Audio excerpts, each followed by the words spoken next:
Bhubharati registration అక్రమాలపై అయితే సుమోటోగా case స్వీకరించిన లోకాయుక్త విచారణకు ఆదేశించింది. ఇటు అవినీతికి సంబంధించి సమగ్ర నివేదిక ఇవ్వాలని కూడా పలు శాఖలకు ఆదేశాలు జారీ చేసింది. అయితే భూభారతి అడ్డాగా భారీ కుంభకోణానికి తెరలేపిన ముఠా రిజిస్ట్రేషన్ స్టాంప్ డ్యూటీ ఛార్జీలను కాజేస్తుంది.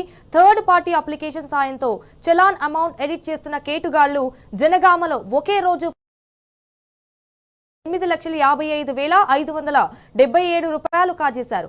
అనుమానం వచ్చిన ఉన్నతాధికారులు చలాన్లపై అయితే విచారణకు ఆదేశించారు. అయితే జనగామ తహసీల్దార్ ఫిర్యాదుతో పోలీసులు కేసు నమోదు చేసి దర్యాప్తు చేస్తున్నారు. యాదాద్రికి చెందిన ఇంటర్నెట్ సెంటర్ నిర్వాహకుడు చలాన్లు ఎడిట్ చేసి పేమెంట్ చేసినట్లుగా గుర్తించారు. ఈ కుంభకోణానికి CCLI టెక్నికల్ టీమ్ సిబ్బంది సహకరిస్తున్నట్లుగా పోలీసులు అనుమానం వ్యక్తం చేస్తున్నారు.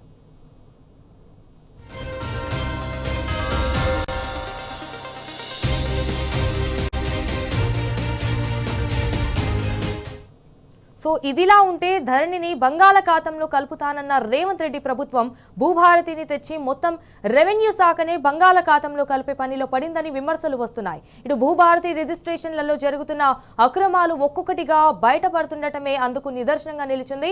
కొంతమంది కేటుగాళ్లు చైన్ సిస్టమ్ గా ఏర్పడి టెక్నికల్ గా రిజిస్ట్రేషన్ ఛార్జీలలో చివరికి ఉన్న ఒక సున్నాను తొలగించి తక్కువ మొత్తాన్ని ప్రభుత్వ ఖజానాలో జమ చేస్తున్నట్టుగా అధికారులు గుర్తించారు. అండ్ మొన్న ఒక్కరోజే జనగామ జిల్లాలో 8.5 లక్షలు కొట్టేశారంటే ఇప్పటి వరకు ఎన్ని కోట్లు ప్రభుత్వ ఖజానాకు గండి కొట్టారోనని అధికారులు చర్చించుకుంటున్నారు. అయితే తెలంగాణలో జరిగిన అతిపెద్ద స్కామ్ గా అయితే భూభారతి నిలవబోతుందని కూడా కొందరు టెక్నికల్ నిపుణులు గుసగుసలాడుతున్నారు.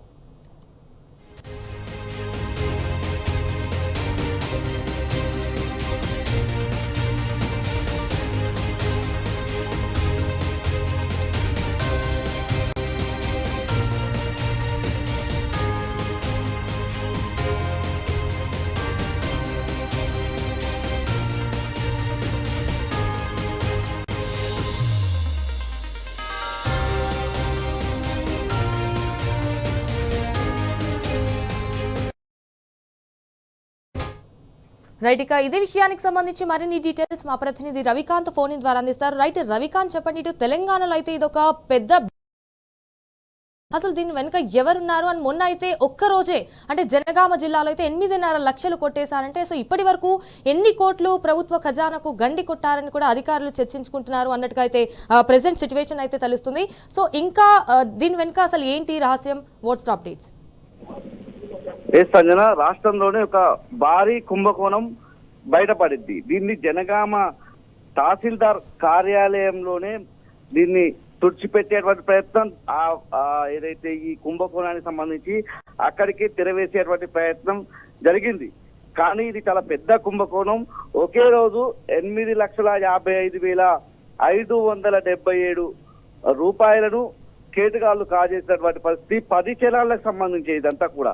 అయితే నిన్న మొన్నటి నుంచి ఈ వార్త బయటకు వస్తుంది. ఈ క్రమంలోనే పూర్తి స్థాయిలో దీన్ని అధికారులు కప్పిపుచ్చేటువంటి ప్రయత్నం చేస్తున్నప్పటికీ దీని పట్ల దీంట్లో పెద్ద స్కామ్ గా మారినటువంటి పరిస్థితి. ఈ కుంభకోణానికి సంబంధించి భూభారతి రిజిస్ట్రేషన్ అక్రమాల పైన విచారణకు లోకాయుక్త ఆదేశించింది. సుమోటోగా కేసు నమోదు చేసేటువంటి పరిస్థితి కల్పించింది. అంటే అధికారులు సరిగ్గా ఈ విచారణ జరిపి ఉంటే లోకాయుక్త ఇన్వాల్వ్ అయ్యేది కాదు, సుమోటోగా కేసు నమోదు చేసి ఉండేది కాదు. ఇవాళ విచారణకు లోకాయుక్త ఆదేశించడంతో పాటు పలు కీలకమైనటువంటి ఆదేశాలు తమ ప్రకటనలో విడుదల చేసినటువంటి పరిస్థితి. సమగ్ర నివేదిక ఇవ్వాలని కీలక శాఖలకు ఆదేశాలు జారీ చేసింది.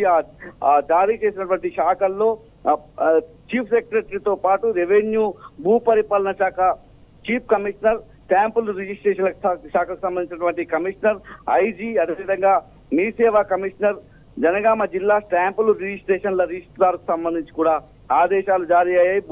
భారతి ఒక భారీ భూ కుంభకోణానికి అడ్డగా మారిందన్నటువంటి అంశాలను అయితే లోకాయుక్త విడుదల చేసినటువంటి లోకాయుక్త ఆదేశాలు జారీ చేసినటువంటి విచారణ సందర్భంగా మనకు ఒక్కొక్కటిగా బయటపడుతున్నది. రిజిస్ట్రేషన్ స్టాంపు డ్యూటీ ఛార్జీలను ముఠా ఏదైతే కాజేస్తున్నటువంటి సందర్భం కనిపిస్తా ఉంది. ఇది జనగామ తహసీల్దార్ కార్యాలయం నుంచి అయితే, జనగామ జిల్లా కేంద్రం నుంచి అయితే బయటపడింది. థర్డ్ పార్టీ అప్లికేషన్ సహాయంతో అమౌంట్ కేటుగాళ్లు ఎడిట్ చేస్తున్నటువంటి పరిస్థితి. జనగామలో ఒకే రోజులో 10 చలాన్లకు చెందినటువంటి 8,55,577 రూపాయలు కాజేసినటువంటి పరిస్థితి. అనుమానంతో చలాన్లపై విచారణకు ఉన్నతాధికారులు ఆదేశించారు. జనగామ తహసీల్దార్ ఫిర్యాదుతోనైతే కేసు నమోదు చేసుకొని పోలీసులు దర్యాప్తు చేస్తున్నారు. యాదాద్రికి చెందినటువంటి ఇంటర్నెట్ సెంటర్ నిర్వాహకుడు ఈ చలాన్లను ఎడిట్ చేసి పేమెంట్ చేసినట్టుగా గుర్తించినట్టుగా మనకు తెలుస్తా ఉంది. భూభారతి కుంభకోణానికి సిసిఎల్ఏలో ఉన్నటువంటి టెక్నికల్ టీమ్ సిబ్బంది సహకరించినట్లుగా కూడా అనుమానాలు వ్యక్తం అవుతాయి. పూర్తి స్థాయిలో ఈ ఏదైతే నమోదైనటువంటి కేసు వివరాలను కూడా మనం పరిశీలించినట్టయితే ఏదైతే 2-3 రోజుల క్రితమే ఈ విషయం బయటపడింది. అయితే ఈ ఘటన జరిగి ఏదైతే ఈ భూ కుంభకోణం ఏదైతే ఉందో 10 చలాన్లకు సంబంధించి అది గత 1 రోజు 2-3 రోజుల క్రితం జరిగిందన్నట్టుగా ప్రచారం జరిగినప్పటికీ ఇది అంటే సో మరి ఇంత బిగ్గెస్ట్ స్కామ్ ని అంటే అయితే తూతు మంత్రంగానే వదిలేస్తారా, లేకపోతే ఇది క్లోజ్ చేసే అవకాశం ఏమైనా ఉందా, లేకపోతే గవర్నమెంట్ నుంచి ఇప్పటి వరకు ఏమైనా రియాక్షన్ వచ్చిందా? గవర్నమెంట్ నుంచి ఇప్పటి వరకు రియాక్షన్ రాలేదు సంజన. ఇది చాలా పెద్ద కుంభకోణం. అయితే కొన్ని నెలలుగా జరుగుతున్నట్లుగా ఇది జనగామలో జరిగినటువంటి ఈ స్కామ్ ద్వారా మనకు బయటపడింది. మనం చూసినట్టయితే 2-3 రోజుల క్రితం ఒకే రోజు 8,55,000 రూపాయలకు సంబంధించినటువంటి స్కామ్ జరిగినట్లుగా మనకు తెర మీదకి వచ్చింది. కానీ గత వారం రోజులు మీద ఉన్నారు. రెవెన్యూ శాఖ కలెక్టర్ కూడా తలనొప్పిగా మారినటువంటి సిచ్యువేషన్ మనం చూస్తా ఉన్నాము. ఈ నెల 7వ తేదీన ఈ అంశానికి సంబంధించి ఈ స్కామ్ కు సంబంధించి జనగామ పోలీసులకు జనగామ తహసీల్దార్ ఎవరైతే జనగామ తహసీల్దార్ గా ఉన్నటువంటి ఇంద్రపల్లి హుస్సేన్ రాతపూర్వకంగా ఒక ఫిర్యాదు చేశాడు. ఇది ఎప్పటిదంటే డిసెంబర్ 24వ తేదీన రిజిస్ట్రేషన్లు జరిగాయి. ఆ రిజిస్ట్రేషన్లకు సంబంధించినటువంటి మార్కెట్ విలువ ఆధారంగా ఎవరైతే భూమి కొన్నటువంటి వాళ్ళు ఉన్నారో వాళ్ళు చెల్లించిన స్టాంపు డ్యూటీ రిజిస్ట్రేషన్ చలానా మొత్తాన్ని పూర్తిగా చెల్లించలేదు. అత్యల్ప మొత్తాలు మాత్రమే చలాన్ ద్వారా వచ్చినట్లుగా గుర్తించారు. ఆ తర్వాత వీళ్ళు గమనించినట్లయితే వీళ్ళు ఆ ఎంక్వైరీలో వీళ్ళకి తెలిసింది భూ యజమానుల నుంచి మాత్రం పూర్తి స్టాంపు డ్యూటీ మరియు రిజిస్ట్రేషన్ ఫీజు మొత్తాన్ని వసూలు చేసినట్లుగా తెలిసింది. దీన్ని మనం ఈ 10 చలాన్లను కూడా ఒకసారి గమనించేటువంటి ప్రయత్నం చేద్దాం. ఇది డిసెంబర్ 24వ తేదీన జరిగినటువంటి ఘటన. ఒక రిజిస్ట్రేషన్ మనం ఉదాహరణకు తీసుకుంటే మార్కెట్ విలువ ప్రకారం వాళ్ళు చెల్లించింది 1,26,133 రూపాయలు. అందులో నుంచి లాస్ట్ చివరి 2 అంకెలు తీసేశారు. అంటే ఇక్కడే జరిగింది స్కామ్ అంతా కూడా. సాఫ్ట్వేర్లు లోపము, భూభారతిలో ఉన్నటువంటి లోపాన్ని ఇదే మనకు స్పష్టంగా చెప్తాను. మార్కెట్ విలువ ప్రకారం ఎవరైతే భూమి కొనుగోలు చేశారో ఆ వ్యక్తి 1,26,133 రూపాయలు చెల్లిస్తే వాస్తవంగా ఖజానాకు చేరింది 1,261 రూపాయలు. అంటే రిజిస్ట్రేషన్ విలువ ప్రకారం ఎంత నష్టం జరిగిందో అర్థం చేసుకోవచ్చు. 1,26,000 ఎక్కడ, 1,261 రూపాయలు ఎక్కడ.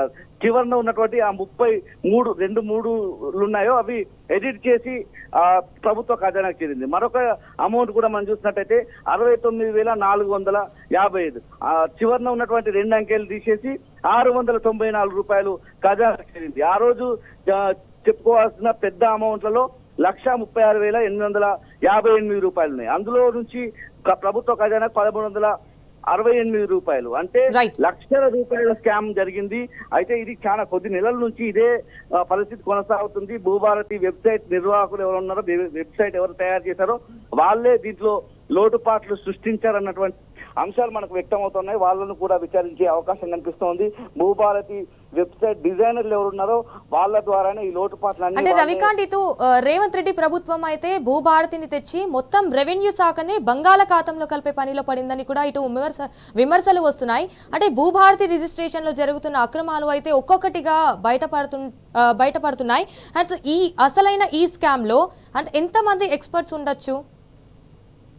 ఇది ఖచ్చితంగా ప్రభుత్వంలో ఉన్నటువంటి ఈ రెవెన్యూ శాఖలో ఉన్నటువంటి కీలక వ్యక్తులు మాత్రం ఖచ్చితంగా ఉండి ఉంటారు. ఎందుకంటే కొన్ని నెలల నుంచి జరుగుతున్నట్టుగా తెలుస్తుంది. ఒక జనగామ మాత్రమే కాదు, రాష్ట్రంలో ఉన్నటువంటి ఈ భూముల విలువ ఎక్కడ ఉంటుందో, ఎక్కువగా రిజిస్ట్రేషన్స్ ఎక్కడ జరుగుతాయో ఆ ప్రాంతాలను టార్గెట్ గా చేసి అక్కడ జరిగేటువంటి భూమి కొనుగోళ్లకు సంబంధించి, స్టాంపులు రిజిస్ట్రేషన్లకు సంబంధించినటువంటి అంశాల్లో భూభారతికి అయితే ఎవరు ఎక్కుతారో దానికి సంబంధించి అమ్మకాలు కొనుగోళ్లకు సంబంధించినటువంటి విషయంలో చలాన్లు చెల్లించే వాళ్ళకి సంబంధించి వాళ్ళను టార్గెట్ చేయడం, ఈ వెబ్సైట్ లో టార్గెట్ చేయడం, ఏదైతే వెబ్సైట్ లో ఉన్నటువంటి భూభారతి వెబ్సైట్ లో కొన్ని లోపాలను కావాలని క్రియేట్ చేశారా, దీని మీద చాలా కొన్ని 100 కోట్లు కూడా దీంట్లో ఇన్వాల్వ్ అయి ఉంటుంది ఇప్పటికైతే మనకు తెలుస్తా ఉంది. ఖజానాకైతే పెద్ద ఎత్తున దండి పడిందని అర్థం చేసుకోవచ్చు. గత ఎన్నికల సందర్భంలో రేవంత్ Right. రెడ్డి స్పష్టంగా Right, చెప్పాడు, రవికాంత్. ధరణి బంగాళాఖాతంలో కలుపుతున్నారు కానీ ఇవాళ భూభారతి ద్వారా రెవెన్యూ శాఖనే బంగాళాఖాతంలో కలిపే పరిస్థితి తలెత్తింది. All right Ravikanth, thank you for the updates.